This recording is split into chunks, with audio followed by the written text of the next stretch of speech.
내가 영광스럽게 하리라, 내가 영광스럽게 하리라 라는 제목으로 하나님의 말씀을 증거하도록 하겠습니다.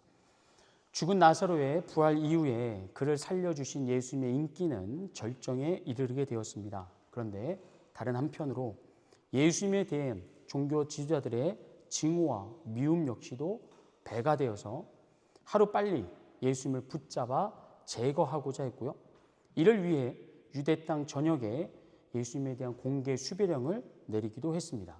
하지만 이들의 이런 노골적인 위협에도 불구하고 예수님에 대한 백성들의 관심과 기대는 식을 줄을 몰랐고요. 그런 가운데 유대 민족의 독립과 회복에 대한 열망이 뜨겁게 달아오르는 유월절을 맞아 예수님께서 예루살렘에 나타나십니다. 그리고 스가랴서 9장 9절 말씀대로 예수님은 나귀 새끼를 타고 예루살렘에 오시게 되는데 그 모습을 보았던 수많은 사람들이 종려나무 가지를 흔들면서 이렇게 외쳤습니다. 호산나 찬송하리로다. 주의 이름으로 오시는 이 곧 이스라엘의 왕이시요. 당시 유대인들은 로마 제국의 통치를 받고 있었기 때문에 유대인들에게는 왕이 없었습니다. 따라서 누군가 이스라엘의 왕이 되려 하거나 그를 추종하는 세력들은 모두 로마 제국의 반역자로 낙인이 찍혔고요. 그들의 시도가 실패할 경우에 맞이할 운명은 십자가에 못 박혀 죽는 것이었습니다. 즉 예수님을 향해서 열렬히 환호하며 호산나를 외치고 예수님을 이스라엘의 왕이라고 고백했던 그 당시 사람들은 그냥 아무 생각 없이 어떤 흥분해서 그냥 생각 없이 한 것이 아니라 자신들의 목숨을 걸고 사실 외친 것이었습니다. 예수님과 한편이 되어 종교 지도자들은 물론이고 로마 제국과도 기꺼이 싸우겠다는 결단을 갖고 말입니다. 나아가 죽은 나사로의 부활이 가져왔던 이 파급 효과는 유대인을 넘어서 이방인인 헬라인에게까지 확대되게 되었고 그들의 이목을 끌게 됩니다. 그 결과 제가 한번 읽어드릴게요. 요한복음 12장 20절과 21절에 보면 이런 내용의 말씀이 있습니다. 명절에 예배하러 올라온 사람 중에 헬라인 몇이 있는데 그들이 갈릴리 벳세다 사람 빌립에게 가서 청하여 이르되 선생이여 우리가 예수를 배우고자 하나이다 하니. 보시는 것처럼 헬라인들은 단순히 예수님을 아는 데서 그치지 않고 만나고자 찾아오게 됩니다. 그런데 중요한 건 뭐냐면 그들이 곧장 예수님께로 가지 않았다는 겁니다. 왜 곧장 예수님께로 가지 않았을까? 그것은 예수님과 전혀 일면식이 없었기 때문입니다.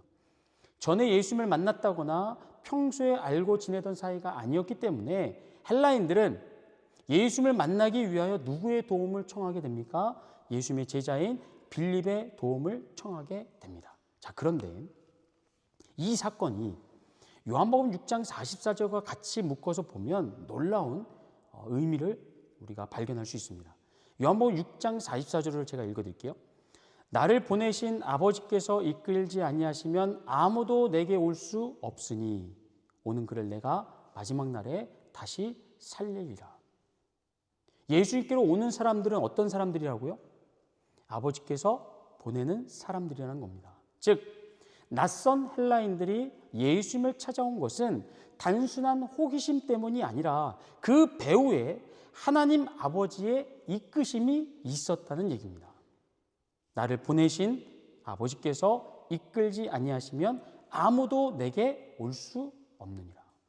여러분, 그동안 유대인의 관점에서 보게 되면 헬라인과 같은 이방인들은 하나님의 구원에서 제외된 존재들이었고요. 그들을 가리켜서 유대인들은 지옥의 불쏘시개라고 부르면서 지옥 불을 태우는 땔감에 불과하다면서 차별했고 조롱했었습니다. 하지만 이런 유대인들이 갖고 있었던 이방인에 대한 고정관념은 하나님의 뜻이 결코 아니었습니다. 하나님께서 유대 민족의 조상인 아브라함을 창세기 12장에서 택하시고 그의 후손들을 자기 백성으로 삼으신 것은 그들을 통로로 삼아서 온 세상에 복을 주시기 위함이었습니다. 한번 보세요. 창세기 12장 3절입니다. 너를 축복하는 자에게는 내가 복을 내리고 너를 저주하는 자에게는 내가 저주하리니. 그 다음에 잘 보세요. 땅의 모든 족속이 너로 말미암아. 땅의 어떤 족속이요? 모든 족속이 너와 너의 후손들로 말미암아 무엇을 얻게 된답니까? 복을 얻을 것이라. 너희들을 통해서 차별받고 저주받고 심판받는 것이 아니라 아브라함과 그의 후손인 유대인들을 통하여 하나님의 목적하신 것은 온 세상이 복을 받는 것이었습니다.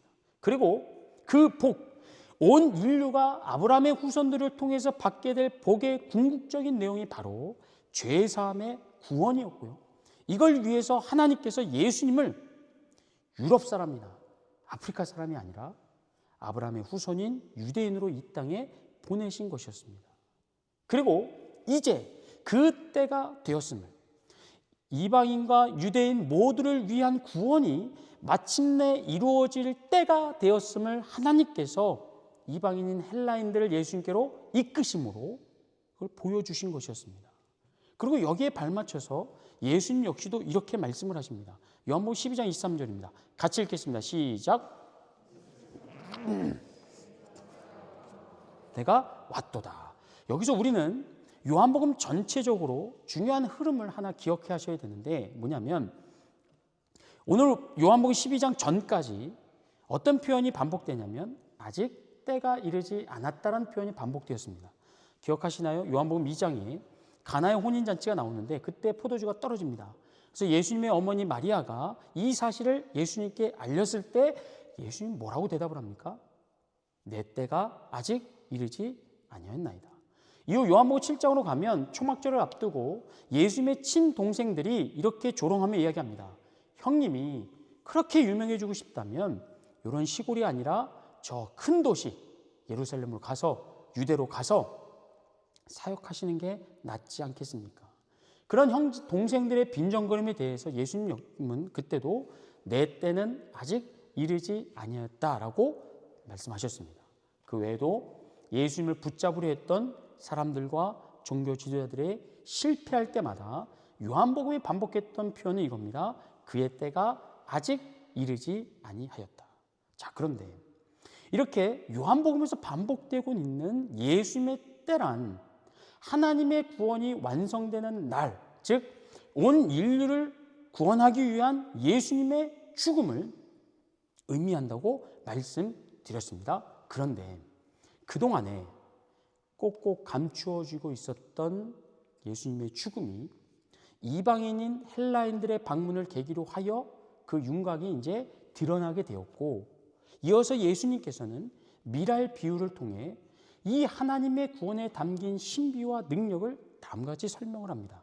요한복음 12장 24절입니다. 같이 읽을까요? 시작.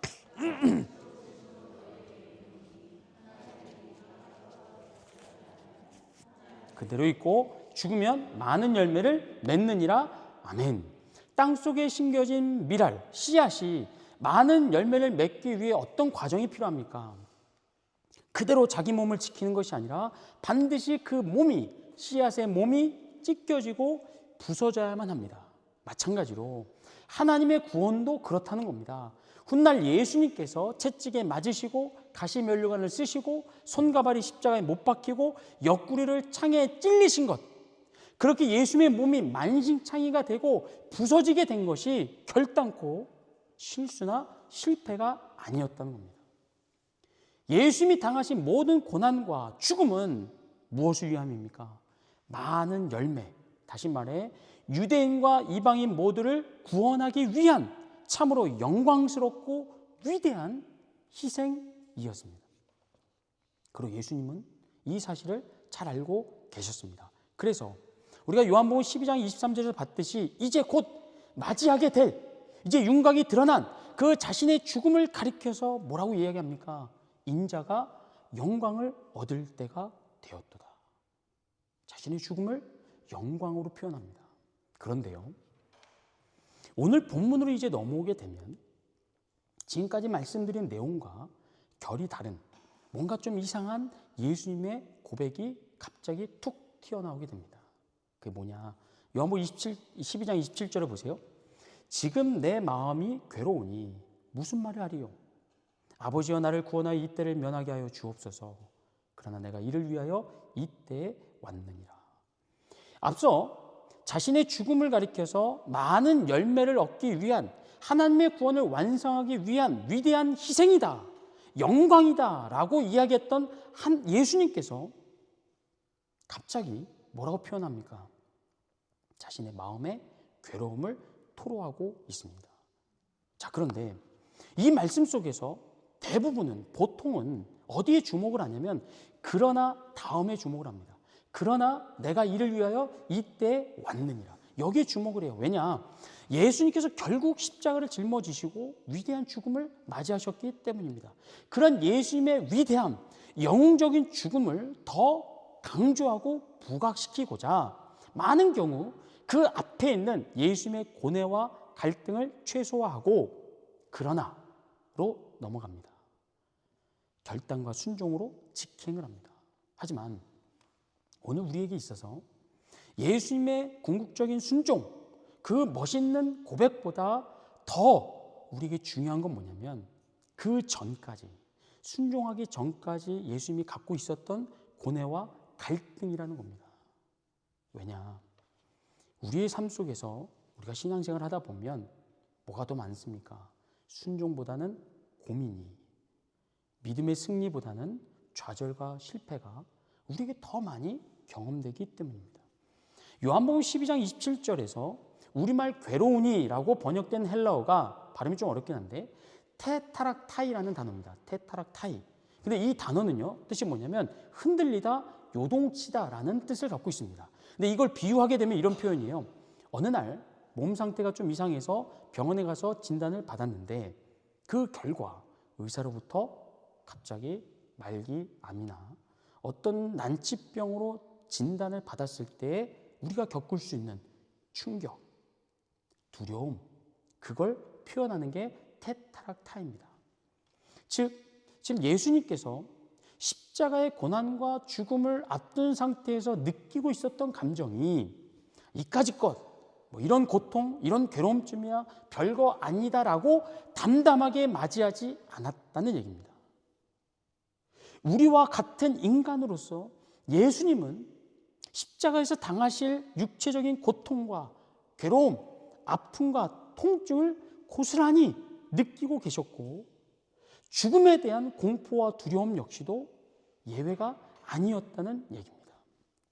여기다가 지금은 예수님을 열렬히 환영하면서 목숨도 내놓겠다는 그 사람들이 며칠이 안 돼요 예수님을 저주하고 욕하고 십자가에 못 박으라고 소리칠 것을 미리 내다보시면서 사람들의 배신과 변심을 예수님은 또한 괴로워하셨다는 겁니다. 자, 그런데 지금 예수님이 이런 마음 상태, 요동치고 혼란스럽고 두려움과 공포에 사로잡혀 있는 이 마음 상태보다 더 심각한 것은 그 다음에 이어지는 기도입니다. 기도. 예수님께서 지금 내 마음이 괴로우니 무슨 말을 하리요? 라고 한 다음에 아버지, 솔직히 십자가의 죽음과 고난이 두렵습니다. 그러니까 이 두려움을 물리칠 수 있도록 내게 힘을 주시고 능력을 달라라고 기도하지 않았다는 거죠. 그 대신에 뭐라고 하나님께 기도합니까? 아버지여, 나를 구원하여 이 때를 면하게 하여 주옵소서. 무슨 얘기냐면 예수님은 십자가의 고난과 죽음을 흔쾌히 받아들이지 않았다는 겁니다. 그렇게 끔찍한 고통과 괴로움과 아픔 속에서 죽어가는 것을 예수님이 원하지 않았다는 얘기입니다. 이런 예수님의 모습은 요한복음 12장에서만 아니라 겟세마네 동산에서 했던 기도와 십자가 위에서도 반복되는 것을 우리가 볼 수 있는데요. 마가복음 14장입니다. 32절부터 34절을 한번 같이 읽어보겠습니다. 시작. 그들이 겟세마네라 하는 곳에 이르매 예수께서 제자들에게 이르시되 내가 기도할 동안에 너희는 여기 앉아있으라 하시고 베드로와 야고보와 요한을 데리고 가실새 심히 놀라시며 슬퍼하사 말씀하시되 고민하여 죽게 되었으니 너희는 여기 머물러 깨어있으라 하시고. 겟세마네 동산에서 하신 기도는 예수님께서 군인들에게 붙잡히기 불과 몇 시간 전에 이루어진 일이었습니다. 그러니까 지금 요한복음 12장 때보다 고난과 죽음이 더 가까이 다가왔을 때를 말합니다. 따라서 예수님의 공포와 불안은 더 심화되었고요. 마음이 괴로움을 넘어서 죽을 만큼 힘든 상태에서 요한복음 12장에서 우리가 보았던 기도가 3번이나 이어지는 걸 우리가 봅니다. 제가 올리진 않았지만 그런 내용이죠. 아빠, 아버지요. 아버지께는 모든 것이 가능하오니 이 잔을 내게서 옮겨 주시옵소서. 이 기도를 예수님이 3번 합니다. 성경에서 3이라는 숫자는 성부, 성자, 성령 하나님의 상징으로 완전함을 의미합니다. 그러니까 예수님께서 제발 이 잔을, 이 고난과 죽음의 잔을 내게서 옮겨달라고 3번을 기도하셨다는 건 원하지 않았다는 얘기입니다. 그리고 결정적으로는요, 예수님께서 십자가 위에서 가상칠언이라고 해서 7마디를 내뱉으시는데 그 가운데 하나가 뭡니까? 어찌하여 나를 버리시냐며 하나님을 향해 절규하는 내용입니다. 이 고백은 아시는 분도 계시겠지만 시편 22편 1절 말씀으로 다윗이 쓴 시의 한 구절을 인용한 겁니다. 그런데 시편에 수록되어 있는 150편의 시들 가운데 다윗이 쓴 것이 절반이 넘고요. 우리가 잘 아는 시편 23편도 다윗이 쓴 시입니다. 하지만 십자가 위에서 예수님이 선택하신 다윗의 고백은 무엇이었습니까? 여호와는 나의 목자시니 내게 부족함이 없으리로다. 와 같은 감사와 찬양이 아니라 그 대신에 나의 하나님, 나의 하나님, 어찌하여 나를 버리시나이까? 라는 비명이었다는 겁니다. 왜요? 십자가의 고통이 너무나 크고 무거웠기 때문이었습니다. 자, 그런데 이런 예수님의 괴로움, 어떤 절규보다도 우리가 더 주목해야 될 거, 중요하게 봐야 될 건 뭐냐면 예수님이 이 땅에서 살아가셨던 그 삶의 모습이 예수 믿고 구원받은 우리 성도들에게 고스란히 운명으로 주어졌다는 사실입니다. 빌립보서 1장 29절을 보세요. 29절 두렵고 떨리는 마음으로 한번 읽겠습니다. 시작.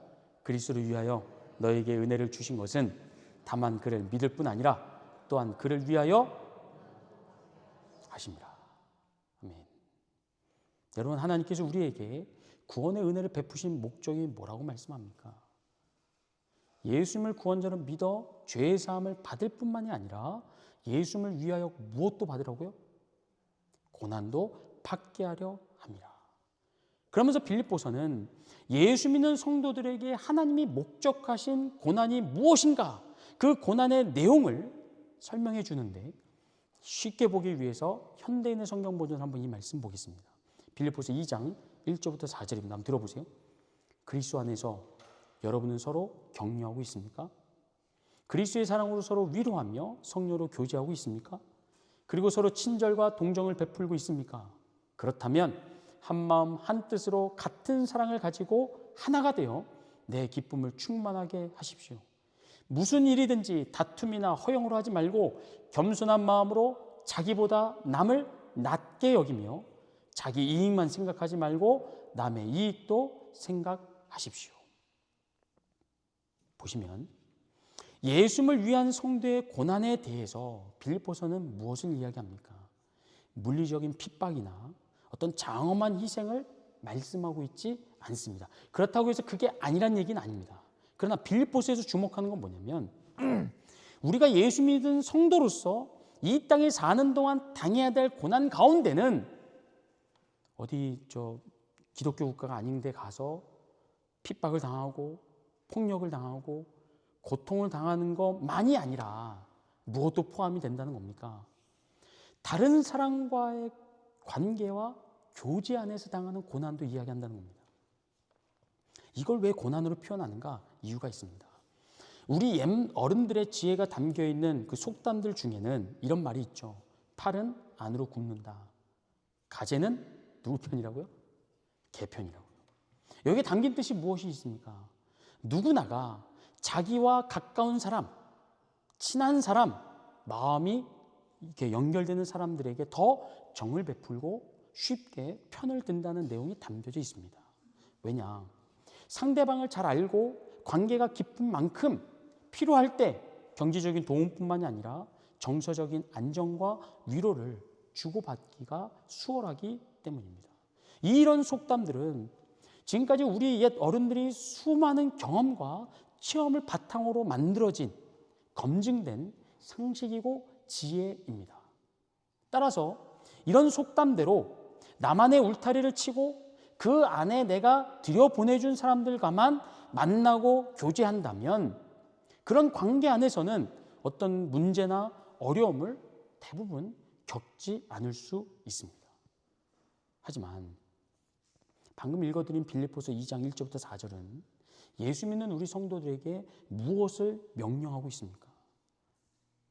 나와 가깝고 친밀한 관계를 넘어서서 그리스도 안에서 새롭게 만난 사람들, 나와 외모가 다르고 살아온 배경이 다르고 경제적인 수준이 다르고 학력이 다른, 너무나도 다른, 그러나 예수 그리스도 안에서 만나게 된 그들을 사랑으로 품고 한마음 한뜻으로 하나가 되라고 명령합니다. 그들과 함께 다툼이나 허용으로 하지 말고 겸손한 마음으로 자기보다 남을 낮게 여기라고 명령합니다. 자기의 이익만을 생각하지 말고 다른 사람의 이익도 함께 생각하라고 명령합니다. 다시 말하면 하나님은 구원받은 성도에게 있어서 그 팔이 안으로만 굽으려고 하는 본능, 본성을 그대로 두지 않는다는 겁니다. 왜냐? 그거는 예수 믿지 않는 사람들도 얼마든지 할 수 있기 때문입니다. 예수 믿지 않는 사람들도 팔이 안으로 굽습니다. 자기와 친한 사람, 마음이 이게 연결되는 사람, 코드가 맞는 사람들과는 얼마든지 잘 지낼 수 있습니다. 그러나 하나님께서는 너희가 진정 은혜를 입어서 예수를 믿고 구원받은 성도가 되었다면 그 수준에 맞게 살라는 겁니다. 어떻게 해요? 그리스도 안에서 새롭게 만난 사람들을 사랑으로 품고 연합하고 겸손하게 낮아지고 자기 이익보다 다른 사람의 이익을 우선할 수 있는 여유와 넉넉함을 가지라는 겁니다. 그렇게 구원받은 성도의 다름을 삶으로 실천하라 라고 명령하고 있는데 문제는 뭐냐면 우리가 다 알다시피 세상의 상식을 깨고 팔을 바깥으로 뻗어서요, 나와 관계가 깊지 않고 잘 맞지 않고 별로 유익이 되지 않는 사람들까지 품으려고 할 때 말 그대로 고난이 찾아온다는 겁니다. 나의 호의를 상대방이 당연하게 여길 수 있고요, 도움을 실컷 받은 뒤에 고맙다는 말 한마디 하지 않고 쌩할 수 있습니다. 또는 상대방에 대한 관심을 간섭이나 지나친 오지랖으로 오해해서 오히려 가십거리가 될 수도 있습니다. 이렇게 얕은 관계와 서로에 대한 잘 모름은 불필요한 왜곡과 상처를 얼마든지 만들어낼 수 있고요, 여기에 치인 분들 중에는 그래서 한국 사람이 없거나 한국 사람이 아주 적은 캐네디언 교회로 가거나 아예 교인 수가 많아서 자기에게 별로 신경 쓰지 않는 그런 교회에 가서 조용히 예배드리는 경우도 우리 이민사회에서 얼마든지 만날 수 있습니다. 제가 그런 분들의 어떤 심정, 그 상처를 이해 못할 것은 아니지만 그러나 그렇게 고난을 피해 가기만 하는 것은 성경적인 방법, 하나님의 목적이 아니라는 겁니다. 빌립보서 1장 29절에서 우리가 보았듯이 하나님께서 우리를 구원하신 목적에는 분명 고난이 포함되어져 있고 여기서 말하는 고난이란 그리스도 안에서 새롭게 만난 너무나 나와 다른 성도들과의 사랑, 연합, 그리고 그것을 위한 오해와 억울함과 상처가 모두가 포함이 됩니다. 그런데 놀라운 사실이 있습니다.